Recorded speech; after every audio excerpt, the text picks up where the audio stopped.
Billy Kyle. I'm kind of have my camera set up like right in the middle of a garden, and it's a weird spot because it's right on a trail, so I might have people come by. But I'm going to do this astrology report for some current stuff in the upcoming week. And we will focus on the idea that with every step forward on the path, the initiate still stands at the center of the crossroads. And so this denotes the idea of balance, harmony. And we want to talk a little bit about the idea of the heart of the mountain, because we just started the Mayan 13-day period of house or night, and it's a symbol of dreams or dream time, and it's a symbol of vision. So I'll get into that in a second. So first I want to start with July 27th, and it goes until August 2nd, and a little bit up until about August 7th. There's a 6-pointed star. It's made up of 2 Grand Trines. One is a Fire Trine and one is an Air Trine. And they basically symmetrically, for the most part, overlap. And it basically contains the planetary elements or bodies of Chiron, Saturn, the nodes, and VESTA, as well as the Sun and Mercury. And that Sun and Mercury is leading up to the conjunction or cazimi on August 1st. So that's going to be tomorrow. So today is July 31st. And I'm probably going to have to maybe I'll have to pause this a few times. I don't know. But I'm going to have people walking by. So I guess if you start with the Fire Trine, made up of the South Node and Juno and Sagittarius, and then Chiron and Aries, and then Sun and Mercury in the sign of Leo. I put down that can be sort of a powerful amplification of the lower mind, but if aligned, it can also lead to great healing or breakthroughs on new ideas. So, that can lead to sort of regaining of confidence. So the idea of the regaining of taking action or confidence in taking action, and that would be associated with that Chiron and Aries. Chiron's in Aries for quite a while. So we're going to continually be doing that and being tested with that and moving through healing of confidence in taking action and moving into higher and higher degrees of what kind of action is more appropriate, higher levels of appropriate action in the world. So, this also can have to do with finding a much needed resolve of communication issues and glitches that have been occurring over the last month since the new moon. So Juno is the principle of relatedness and commitment. She's a very powerful feminine energy. She relates to the wife and sort of like the head or commanding feminine energy, devoted to commitment, having to do with the seeking of union. And there's a relation to the element of water. So healing, nurturing, movement. Water is the element which brings life to forms, and those forms can be physical forms, emotional forms, or even mental. So it also has to do with the dissolving of forms. Water contributes to the dissolution or the dissolving of forms as well. And then of course there's an element of to clean or to cleanse, to purify. So it's just kind of that nature. It's like the refreshing energy of when you take like a shower or swim in a body of water. So, that can move into higher and lower aspects. And we want to think about the fact that this is a Grand Fire Trine. When we put water and we mix it with fire, we get steam. So I don't know, how would that manifest? That could potentially be very hot, very humid weather. So we could be on the lookout for that. This is challenging to sit down like this, but I'll just probably have to keep moving around. So the Air Trine, as part of this six-pointed star, contains the North Node in Gemini, VESTA in Libra, and Saturn in Aquarius. So again, this can also have to do with purification of forms, purification of information, purification of relationships, and the dynamic of relation, not just with people, but the relationship that we have with ourself, the relationship that we have with our body, with diet, with our home, and with the world outside. So it's because this is part of an air trine and a fire trine, it's kind of the idea that the two are feeding one another. So it can be a pretty intense energy, and it's the idea of burning that which is not needed. And so, I kind of thought that there was a little bit of a double meaning in there. So to burn that which is not needed, or you can say it's burning that which is not needed or not necessary. It's the idea of the difference between making rapid judgment against people or groups of people, which is a symbol of a closed third eye, or the difference between being able to see beyond the form nature of any particular thing and to see deeper into that form, which is looking into the soul nature of a particular thing, person, or place. So it has to do with the feminine aspect returning into itself. And as a reminder, I don't just mean physically a female versus a male.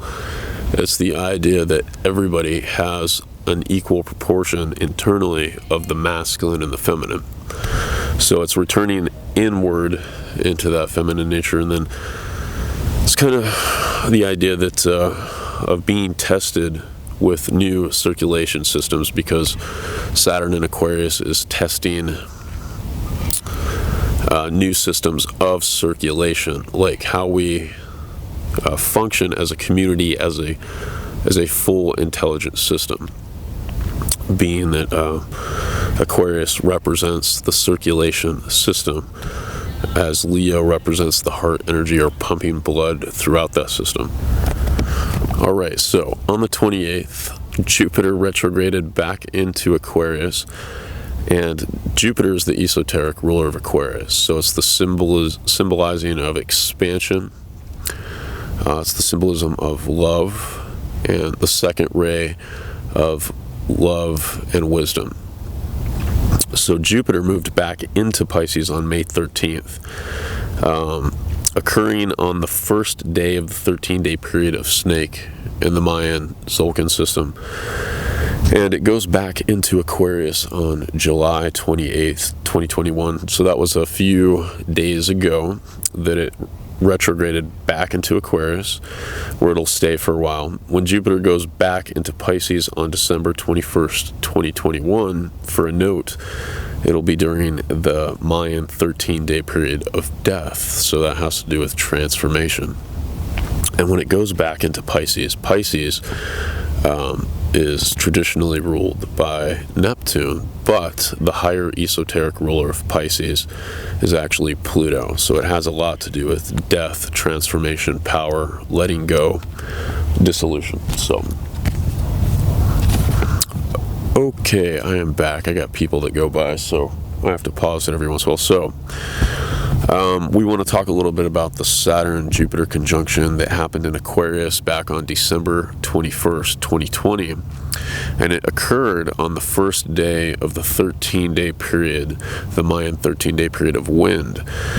So wind and breath are going to be a huge focus, because prior to that, Jupiter and Saturn were making conjunctions, which happen every 20 years or so, in Earth signs. So moving forward for the next 200 years, Jupiter and Saturn will be making conjunctions in air signs. So we want to think about wind, we want to think about breath and prana, and those things are going to really blossom and come to the surface and come to the forefront and become much more of an active, it's going to be much more employed in the consciousness of people, whether people want it to or not. And in a lot of ways, you see a lot of the symbolisms of the things that have been going on since 2020 all have to do with breath. The issues that people have been faced with, breathing, the lungs, masks, protection of, breath, and so forth and so forth. So wind, breath, and prana, vitality, permeating reality, that's Saturn, on all levels. So we want to talk about the 5 vital airs, or the vayus, of yoga. And so vayu actually means air in Sanskrit, and the vital airs are referred to as the gatekeepers to the heavenly world, because our breath is closer to us than anything else, or nothing is closer to us than our breath. And breath is life. It's what keeps us alive. It's what animates us. It's what animates our form, our stardust that we are comprised of. So the gatekeepers to the heavenly world, it's the relationship between breath and consciousness. And, I think a lot about Wim Hof. There will be more and more things that have to do with breath and breath technology coming forward, and how it actually affects us for the better with health and the body and the relationship between the two. So in the 5 vital airs, or the vayus, the first one is prana, which is inward, the taking inward of energy. 2 is apana, that's outward. 3 is samana, that's the balance and unification. 4th is udana, which is the expression of.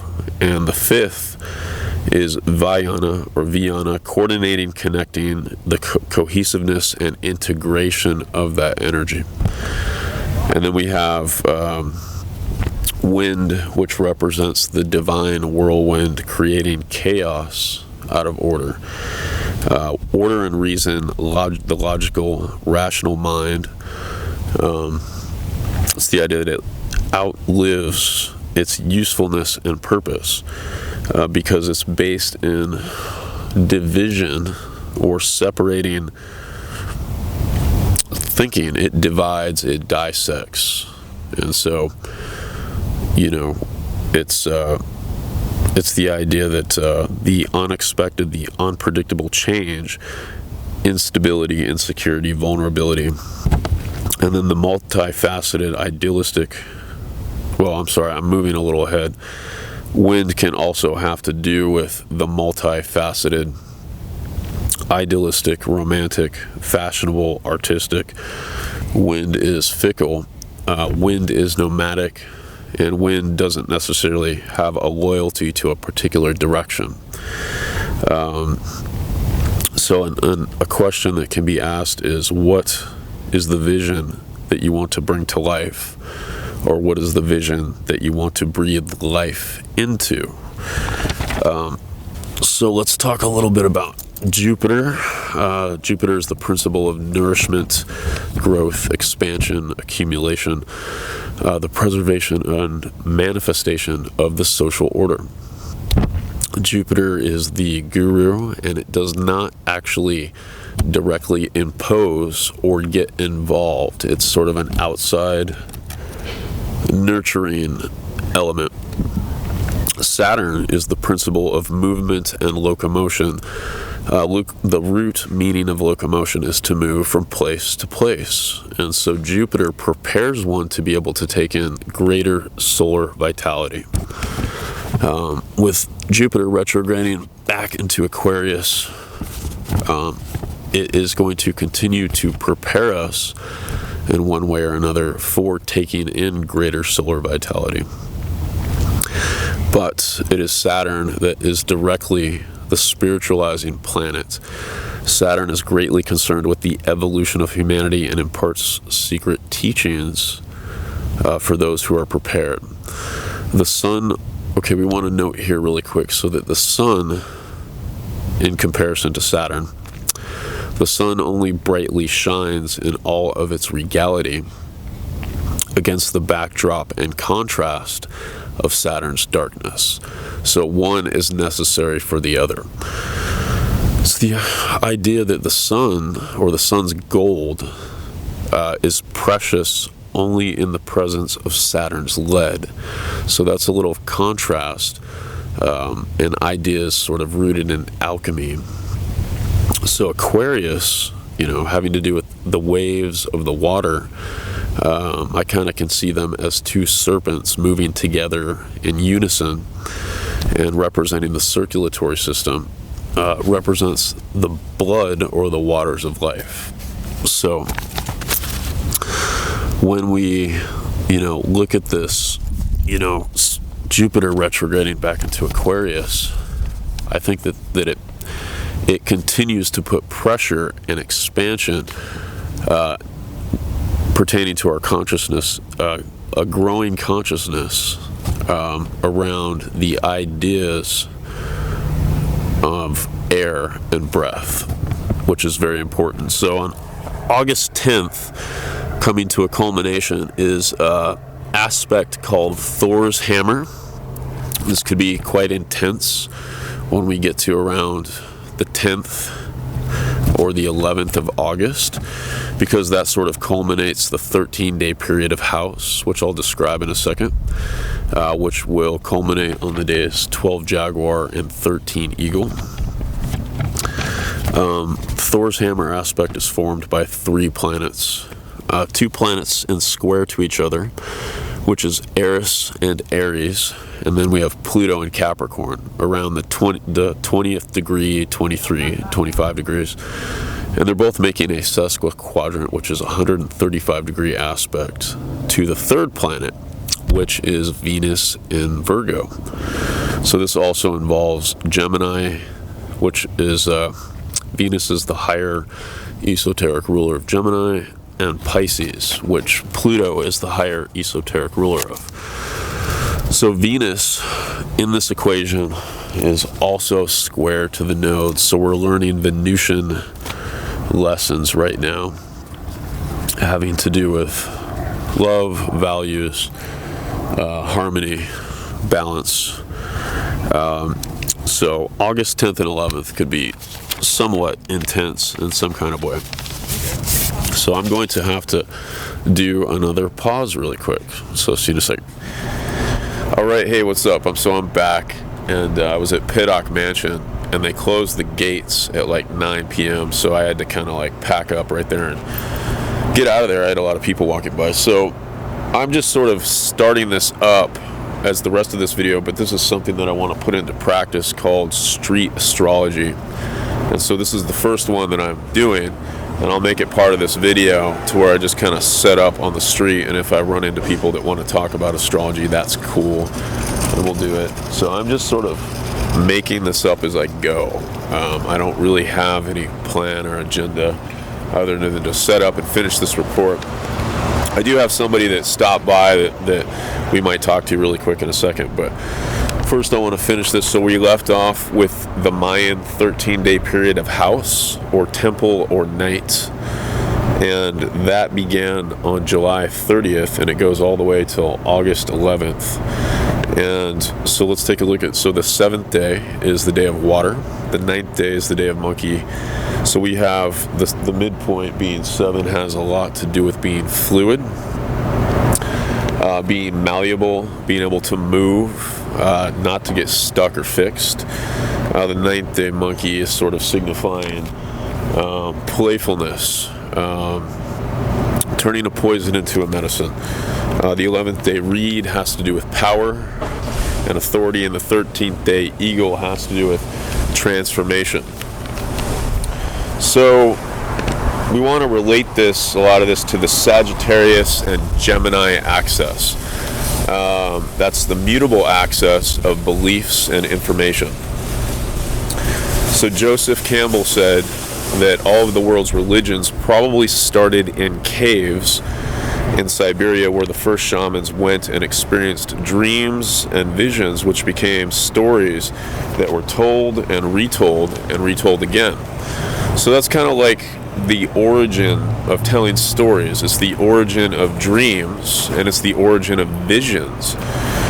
Going into vision and making sense of a world that seems to be chaotic. So having to do with having dreams or visions and bringing them into reality comes along with the idea of training the heart, and training the heart to be a reliable compass to help give us direction. So it's the idea that many times, if we are basically just led by the heart without any sense of direction or discipline or willpower, that's kind of where they come up with the saying, love is blind, or going in a direction without really having a plan. So we want to think about that, training the heart to be a reliable compass. And that comes with having vision or dreams and direction. So this 13-day period also has to do with rest and rejuvenation. It's kind of being inward in the home. It has to do with family life. It has to do with roots. So I suppose there's a little bit of a connection to Cancer in the 4th house. It has to do with tranquility. And it has to do with nurturing and crystallizing trusted relationships and mutual interests. So if we think about that Cancer-Capricorn axis, that's the axis of security. It's a home and our work in the world. And those are definitely tied into vision and roots. And then those are cardinal initiating signs, and they're square to Aries and Libra, which has to do with self and personal power and initiation, and then the other and relationships and making connections, social connections. So this is definitely, like we said, and we bring, when we bring Capricorn in there, we're talking about Saturn, and so that's that element of intelligent crystallizing of new structures. So this is a time of vision, this time period. It's a time of focusing on the future as opposed to the past. In my last report, we talked about the Mayan 13-day period of dog, and that had to do with honoring and remembering the past. It had an element of death. Well, this moves into an element of the future. Visions and dreams have to do with the future. It gives us a aspiring nature of where we want to go from where we're at.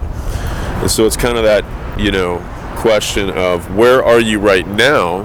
And you can ask yourself, let's say within a year from now, will you be doing the same thing that you're doing right now? Or within a year from now, do you want to be doing something different than you are? And make a commitment to that, make a vision, a dream, a commitment to that, to move in that direction, so that when a year comes around, you're actually in a completely different place, and you're not sort of just going in the hamster wheel, so to say, just circles over and over again. So this 13-day period of the house has to do with the heart of the mountain. It has to do with darkened caves, echoes, earthquakes, and power. I wanted to take this report to a cave and do it at a cave, but I wasn't able to do that, so I went up to the mansion, which is a symbol of house.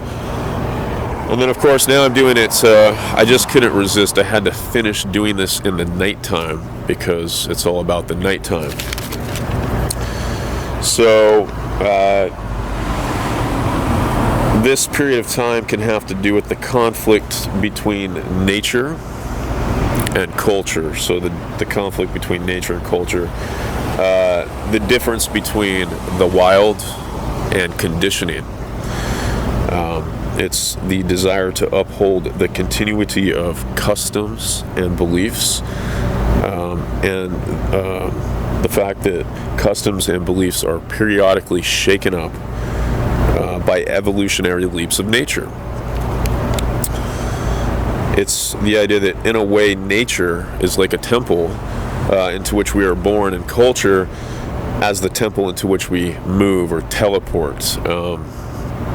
We're born sort of pure or innocent into nature, and we move through the struggle and the conditionings and man-made structures of moving into culture.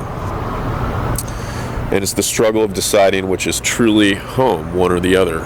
So we move back and forth between the two. So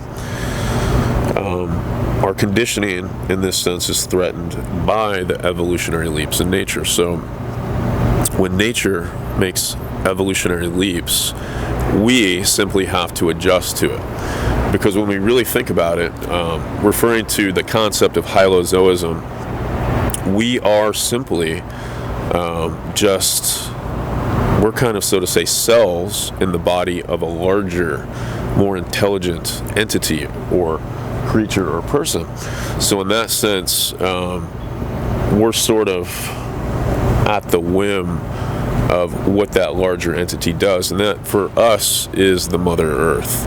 So what she decides to do, we have to essentially adjust to as that moves along.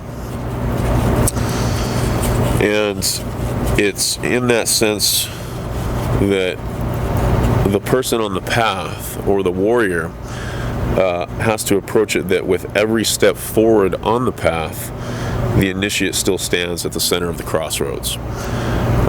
So you're at the center of the crossroads, but every step you take, you're still there.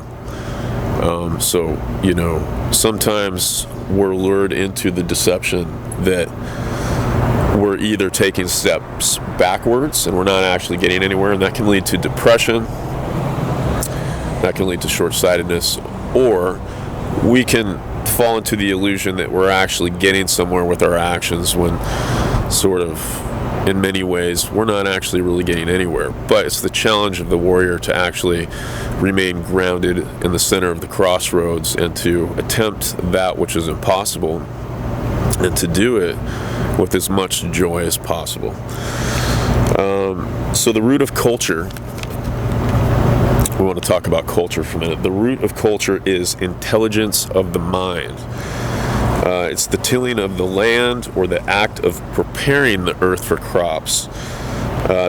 It can also be seen and termed as production of bacteria or other microorganisms in a suitable environment, a contained, conditioned environment. Conditions, we want to think about Venus. Venus is square to the nodes, like I mentioned earlier. So we're working with our conditions. Culture is cultivation or cultured through education, systematic improvement and refinement of the mind and the intellect. So that's kind of that definition of becoming cultured, as opposed to uncultured or archaic or lacking education. So culture is synonymous with nurture, which equals conditioning.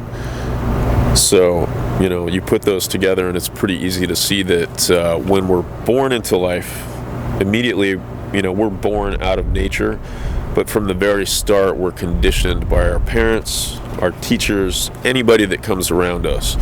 And everything that they say and do that we're taught is basically just an aspect of conditioning and culturing. So we, in a sense, learn to not be who we are in our true nature, and to become someone else, which is sort of a falseness. It's kind of like the symbolism of the moon. I don't know if you can see the moon back here. But the moon in esoteric astrology can represent a detriment because we can get stuck there in our patterns. It can sort of become a shell of the past. So, keeping up with this, that conditioning comes from parents, relatives, teachers, and the whole point of it is to be able to fit into society and to function in society in a way that works for everybody. So there's an element of compromise that we must learn to go through. A little bit of elements of Saturn. Got Saturn back here. So in that process, we lose our uniqueness and we learn to suppress our laughter in the process of creation. So a lot of this, having vision, having dream, focusing on the future, it has to be married with joy or a bliss and an unwavering joy and bliss that you cannot essentially be taken out of. Now let's focus a little bit on nature.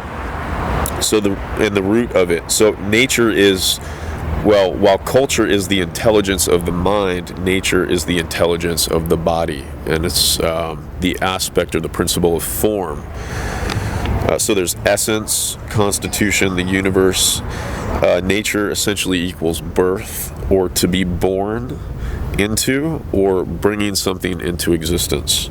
So nature is the original wild, undomesticated condition, whereas culture is evolving conditioning.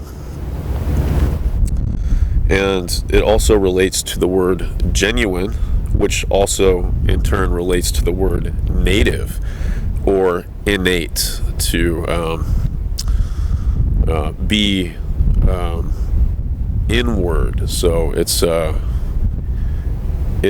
pre-inward. It existed inwardly before it ever went outward, in that sense. And so it's like some are born with a gift or an innate quality, if that makes sense. Nature equals the conditioning of man before organized society, and nature is all that one brings with themselves into the world.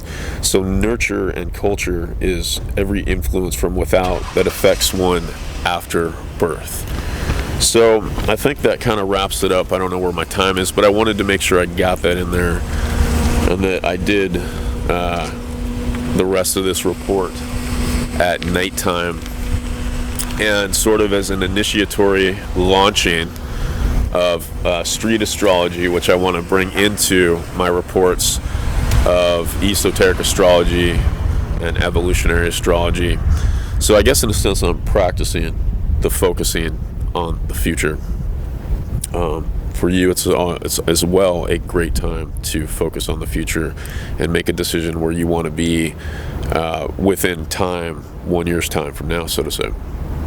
So I guess with street astrology, I don't know how I'm going to do this or where it's going to develop to, but I have a friend here that I just met as I was setting up, and I suppose that's going to be kind of part of how street astrology goes.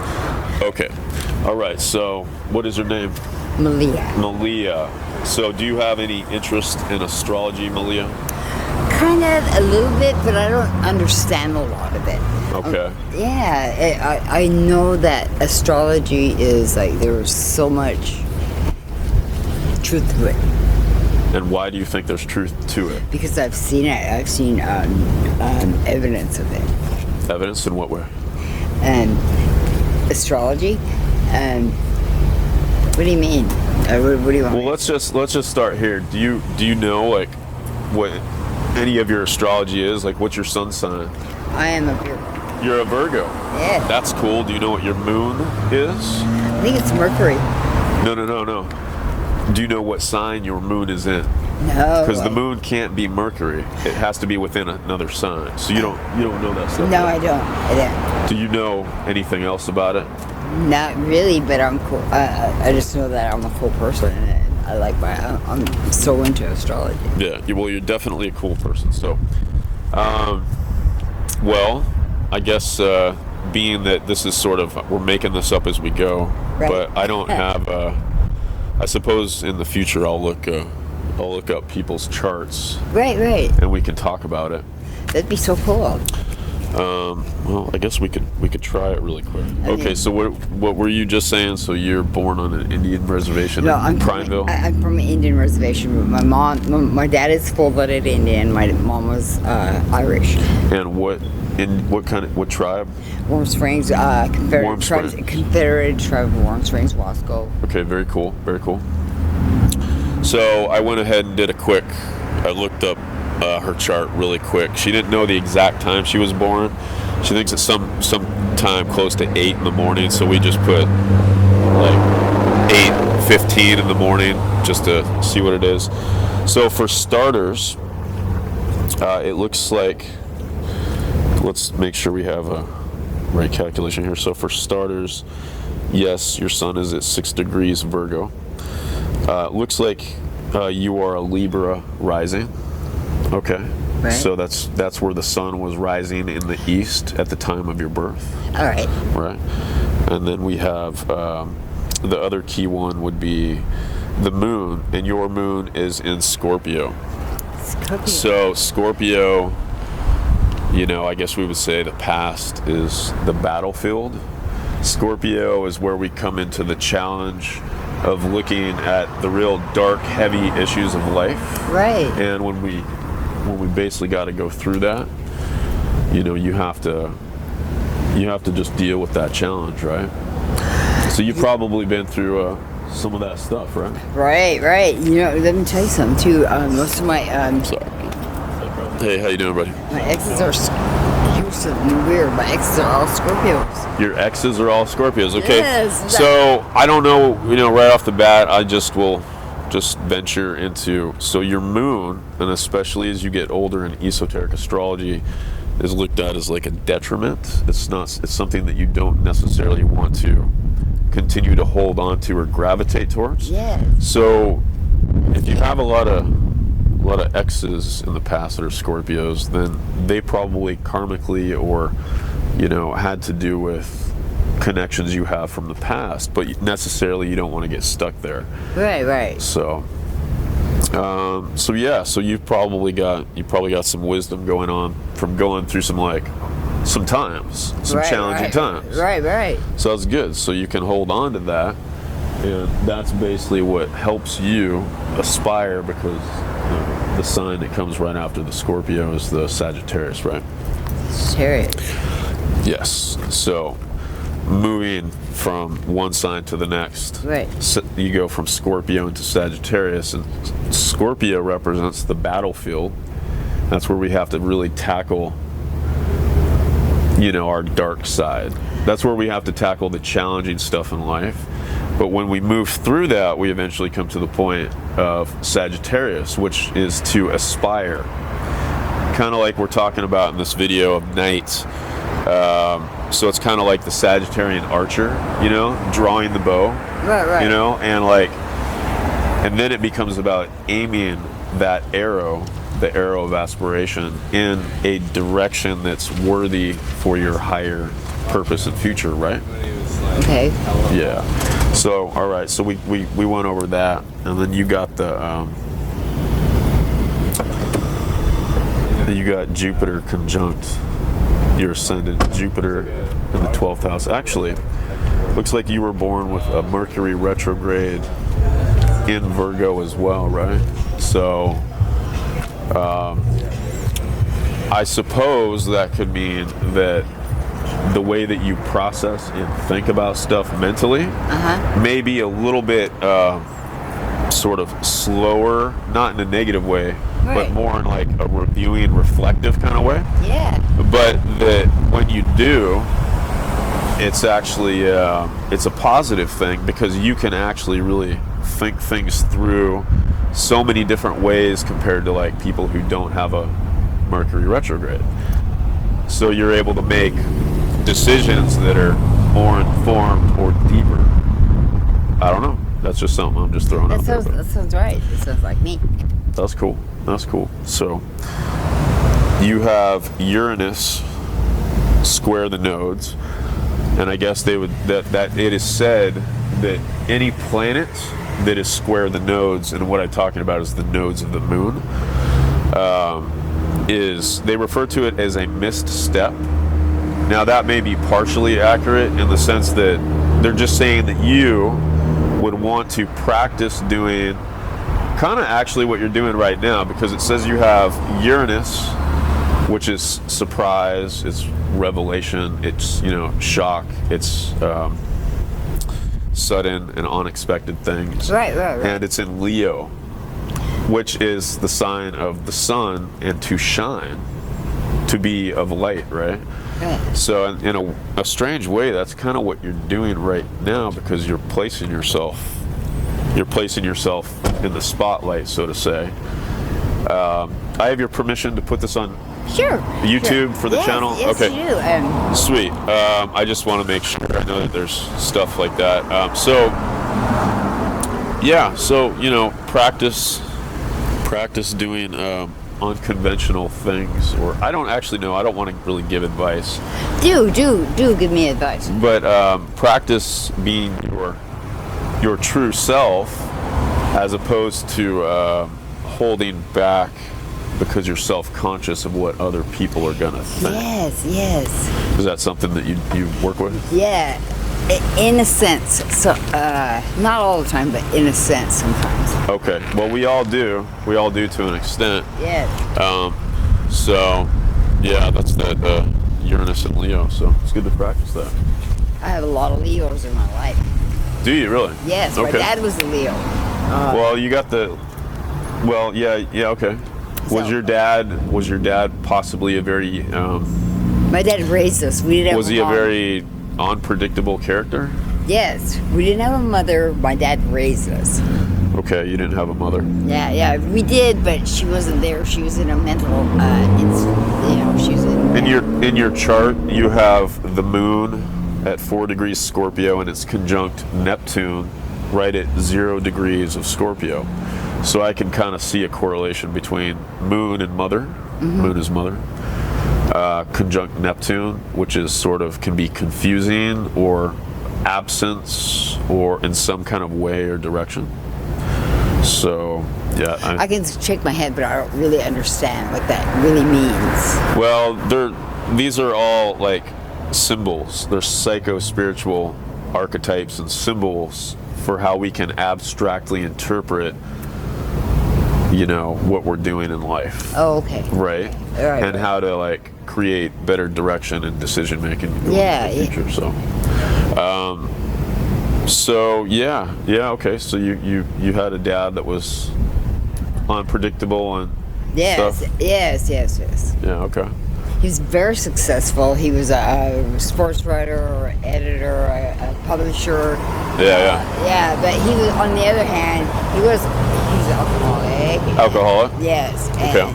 And he was later he quit being alcoholic, kind of, pretty much. And Yeah. So yeah, he was like that.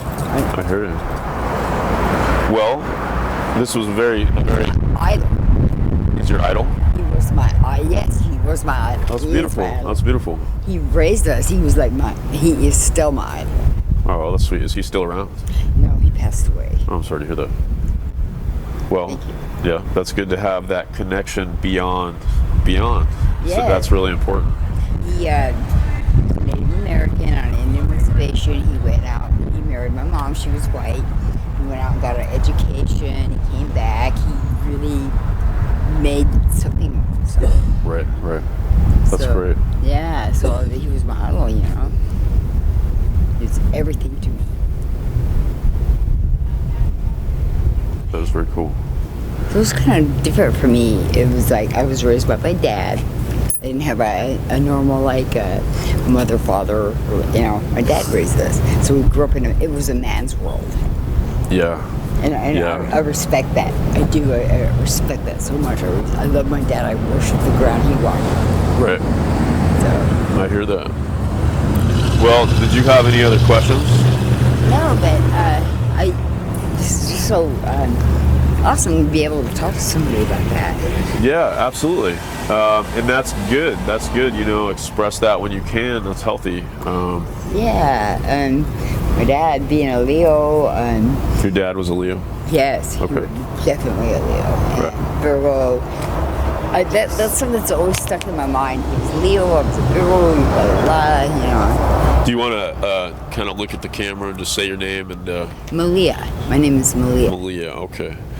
Well, this was fun. This was cool. Thanks you. Thanks for being part of this random moment of Yeah, it was kind of random. whatever the hell we're doing here. But it's fun and it's good and I think it's healthy. And your name is?